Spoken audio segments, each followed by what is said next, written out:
वरळीतल्या वादग्रस्त कॅम्पाकोला कंपाऊंड मधल्या रहिवाशांच्या लढ्याला दुर्दैवानं यश मिळू शकलेलं नाहीये।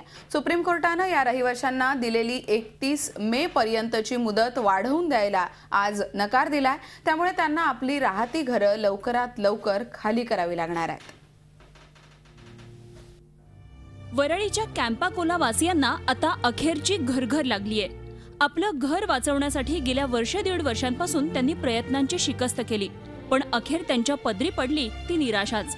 31 मे नंतर कॅम्पाकोला वासियांच्या राहत्या घरांवर हातोडा पडणार असल्याचं स्पष्ट झालंय।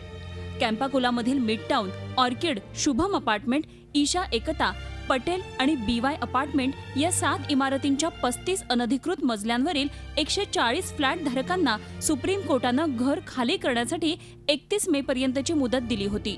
ही मुदत वाढवून मिळावी यासाठी कॅम्पाकोला वासियांनी सुप्रीम कोर्टात धाव घेतली, मात्र कोर्टानं मुदत वाढीला नकार दिला आणि कॅम्पाकोला वासियांची उरली सुरली आशाही मावळली। BMC तुम्हाला मदत करायचे तयार नाही तर आम्ही काय करू शकतो? कोर्टने सांगितलं होतं BMCला, if you can find a solution, तुम्ही बसून सोल्युशन काढा, आम्हाला मान्य असेल। But BMC they not ready to look at it. आता त्याच्या पाठीमागे काय आहे ते आम्हाला माहिती नाही। आम्ही सामान्य नागरिक, आम्हाला काय माहिती नाही। मोठे लोकांची मोठी काय थिअरी असते। त्यामुळे आता कॅम्पाकोलातल्या 225 कुटुंबावर बेघर होण्याची पाळी आली आहे। 31 मे नंतर कोणत्याही क्षणी या अनधिकृत इमारती पाडण्यासाठी मुंबई महापालिकेचे बुलडोझर कॅम्पाकोलाच्या आवारात पोहोचण्याची शक्यता आहे।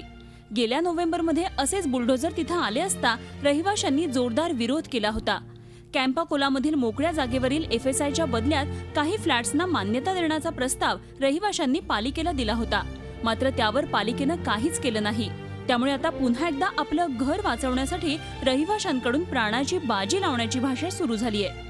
हमारे पास कहीं घर नहीं है, हम यहीं रहेंगे और हम झगड़ेंगे। हम मरने के लिए तैयार हैं, पर हम घर छोड़ने के लिए तैयार नहीं। बिल्डरच्या फसवणुकीचे बळी ठरलेल्या कॅम्पाकोला वासियांना राजकीय पक्षांच्या नेत्यांनी नुसतीच आश्वासनं दिली। मुंबई महापालिका, राज्य सरकार आणि केंद्र सरकारच्या प्रतिनिधींनी केवळ भूल थापा दिल्या। लोकसभा निवडणुकीतील उमेदवारांनी त्यांचा प्रश्न सोडवण्याची ग्वाही दिली, पण आपला शब्द काही पाळला नाही। त्यामुळे 31 मे नंतर कॅम्पाकोला वासियांचं काय होणार या चिंतेनं मुंबई नगरीचाच ठोका चुकलाय। दिल्लीहून रश्मी पुराणिकसह रौनक कुकडे, झी मीडिया, मुंबई। कॅम्पाकोलाच्या याच विषयावर चर्चा करण्यासाठी रहिवासी जे आहेत ते आपल्या स्टुडिओमध्ये आलेले आहेत। करण सेठिया आहेत, हे पटेल इमारतीमध्ये 6व्या मजल्यावरती हे राहतात आणि यांचं घर सुद्धा हे तुटणार आहे। कोर्टाच्या निर्देशानुसार त्यावर कारवाई होणार आहे। तर देवयानी जयकर या सुद्धा ऑर्किड इमारतीतल्या 12व्या मजल्यावरती राहतात आणि यांच्या घरावरती सुद्धा कारवाई होणार आहे। आपण दोघांचीही चर्चा करूयात। देवयानी, जे आपण पाहतोय आतापर्यंत काय झालं हे सगळ्यांना माहिती आहे। तुम्ही पैसे दिले, त्याचे रजिस्ट्रेशन भरलं, सगळे अग्रीमेंट, स्टॅम्प ड्युटी भरली आणि आता अचानक तुमचं घर तुटतंय। कोण नेमकं जबाबदार आहे असं तुम्हाला वाटतं? मला वाटतं BMC सुद्धा जबाबदार आहे आणि बिल्डर सुद्धा जबाबदार आहे आणि जास्त रिस्पॉन्सिबिलिटी BMCची आहे, कारण त्यांची जमीन आहे, ते ओनर आहेत and they are also the regulating body. म्हणजे त्यांचं आहे कर्तव्य बघणं की काय चुकीचं घडते आणि काय बरोबर आहे। ते त्यांनी दुर्लक्ष करून ही बिल्डिंग होऊन दिली, बांधून दिली आणि मग आता हातोडा चालवायला निघालेत। म्हणजे काय, जे मागच्या वर्षी नोव्हेंबरमध्ये आम्हाला सुओ मोटो स्टे मिळाला सुप्रीम कोर्टाकडनं, हे तुम्ही कुठल्याही वकिलाला विचारा, कधी त्यांनी ऐकलंय असा सुओ मोटो स्टे मिळालेला? म्हणजे सुप्रीम कोर्टला सुद्धा कळलं की आमच्याशी अन्याय झालाय आणि सारखं सुप्रीम कोर्ट BMCला सांगते तुम्ही काहीतरी सोल्युशन काढा ह्यांच्याबरोबर, तर BMC हातवर करते, आम्हाला काढायचंच नाही सोल्युशन म्हणतात। आज सुद्धा जस्टिस मुखोपाध्यायांनी सांगितलं BMCला कोर्टात की तुम्ही काहीतरी ह्यांच्याबरोबर सोल्युशन काढायला तयार आहात का? तर BMCच्या वकिलांनी सांगितलं नाही, आम्हाला काही सोल्युशन नाही काढायचं। म्हणजे अगदी सपशेल दिसते। म्हणजे BMC तुमच्या बरोबर नाही असं तुम्हाला अजिबात नाही। काहीतरी लँड माफिया आहे, बिल्डर आहे आमच्या पाठी, करप्शन आहे।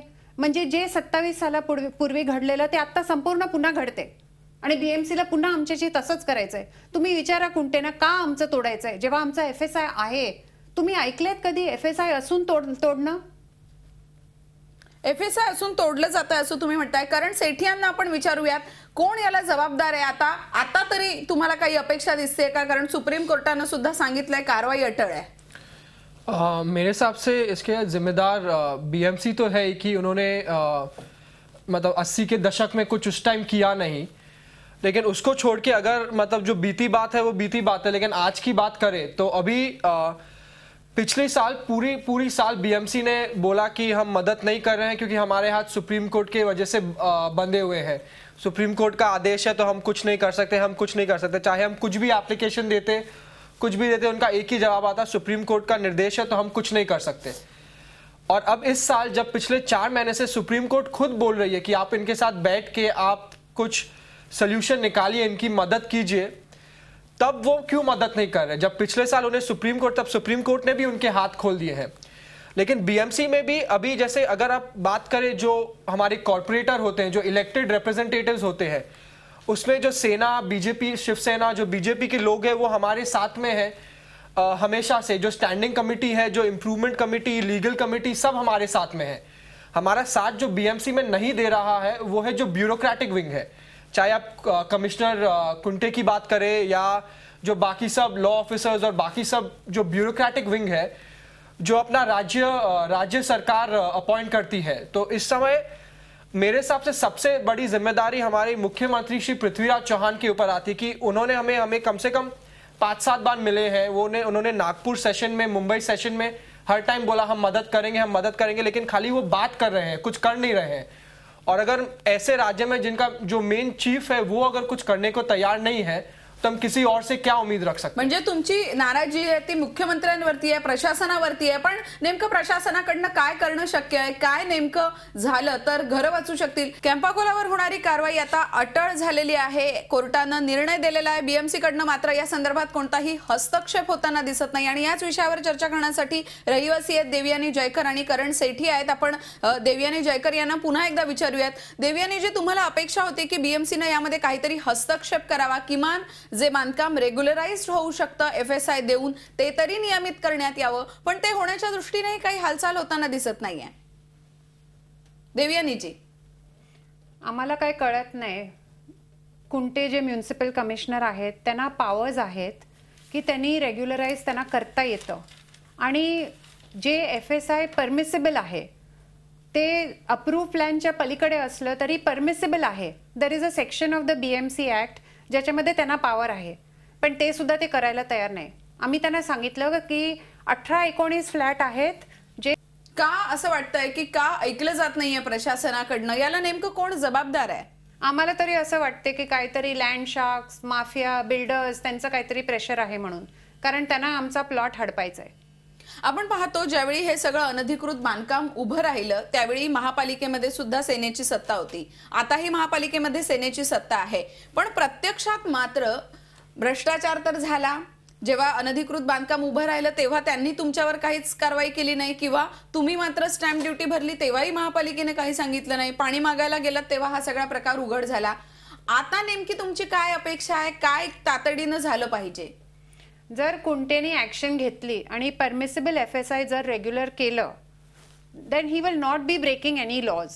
ऑर्डिनन्सची पण गरज नाही, कोड ऑफ कॉन्डक्टचं काही ऍप्लिकेबल नाहीये। जे परमिसिबल एफएसआय ते करायला कुठले कायदे हवे? सरकारने ऑलरेडी अलाव केलंय 1.33 एफएसआय, ते करायला तयार नाहीत। काय कारण वाटतं तुम्हाला? कोणाचं तरी आहे प्रेशर, करप्शन काहीतरी आहे, कमिशनरांवरती दबाव आहे असावा। असं नाहीतर त्यांनी उत्तर द्यावं, का नाही करत परमिसिबल एफएसआय, का नाही आम्हाला रेग्युलराइज करून देत, त्यांनी द्यावं उत्तर। आता सुप्रीम कोर्टची पण धाक नाही, सुप्रीम कोर्टने दरवाजे उघडले, सांगितले तुम्ही ह्यांची मदत करा, तरी करायला तयार नाहीत। तुम्हाला ऐसा वाटतं करण? हाँ, मुझे मतलब यही लगता है कि किसी ना किसी का प्रेशर तो है। अभी पिछले साल में सितंबर में हमने एक प्रपोजल दिया था यही बोलने के लिए कि आप जो एफएसआई के ऊपर जो 18-20 फ्लैट्स है वो आप तोड़ दे और बाकी आप नहीं दे, तो वो रिजेक्ट किया उन्होंने। और उसके बाद एडिशनल म्युनिसिपल कमिश्नर अड़तानी साहब ने न्यूज़पेपर में स्टेटमेंट दिया कि हमने मेरिट पे नहीं, हमने खाली इसलिए रिजेक्ट किया है क्योंकि सुप्रीम कोर्ट का जजमेंट था। तो उन्होंने भी माना कि केस में मेरिट है लेकिन सुप्रीम कोर्ट का जजमेंट है, इसलिए हम मदद नहीं कर सकते। लेकिन अब इस समय पे जब सुप्रीम कोर्ट ने हाथ खोल दिए हैं, आप फिर भी मदद नहीं कर रहे हैं। किती बांधकाम रेग्युलराइज्ड होऊ शकतं एकूण बांधकामापैकी?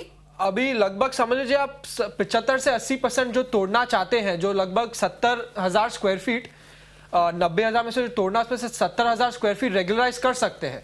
तो कुछ 20-22% बचता है जो तोड़ना है उसमें से, और उसकी वजह से आप जिसमें खाली 15-20 घर जो ऊपर आते हैं उसके बदले आप 100 घर तोड़ना चाहते हैं, वो भी जिन्होंने सब लीगली सब पैसे और सब दिए हैं उसका आप घर तोड़ना चाहते हो। इसी में रेगुलराइज करने के लिए भी अगर आप बात करें तो जो अपन झोपड़पट्टी या जो स्लम्स बोलते हैं उसमें मुंबई और या महाराष्ट्र के कानून के हिसाब से 1995 तक जो भी झोपड़े बने हैं उन्हें रेगुलराइज कर दिया, और अभी बात चली और शायद पक्का भी हो गया कि वो 1995 से भी डेट उसका 2000 कर देंगे। बिल्कुल।